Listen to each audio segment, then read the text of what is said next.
Well, I always keep in mind where my students need to go in their lives, personally and intellectually. I bear in mind that the world has done its very best in the few years before they come here to make them exactly like everybody else in what they wear, what they say, what they eat, what they consume. And I regard it as one of their greatest jobs, their greatest tasks in life, to distinguish themselves from other people. So already we have a tremendous tension that your students have come here with. They also have a tension of expectation. The expectation comes from you, it comes from your families, and that expectation may simply be implicit. But they labor under it. I'm not taking you to task for this, it's simply a fact of life. I think we all felt this going off to college. Now I have to begin to become somebody. There's also, I think, a very human an aspect to being human that involves loneliness. I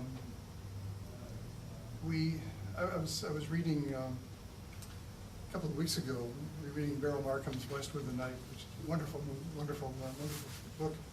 She was the first to fly solo across the Atlantic, east to west. It was quite an amazing story.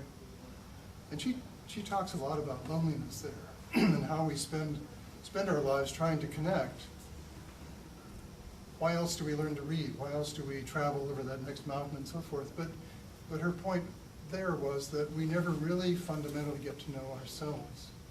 And to me, that's a basic aspect of what we do here at Linfield. We want the students to discover who in the world they are. And of course, we'd like, on your behalf and on theirs, we'd like for them to discover where they're going. So they're beset by all sorts of tensions, and we know they're under tremendous pressure. And our job, I think, as faculty, is to, introduce them to an adult world of engagement with ideas and with other people, which can be fundamentally different from anything they've ever experienced in their lives before. And maybe I'm painting too grave a picture here, but every day in class, I see faces that are ready to go, ready to learn, excited about where they're going in life, and I just wish I were to be around for another 65 years to see where it all takes them.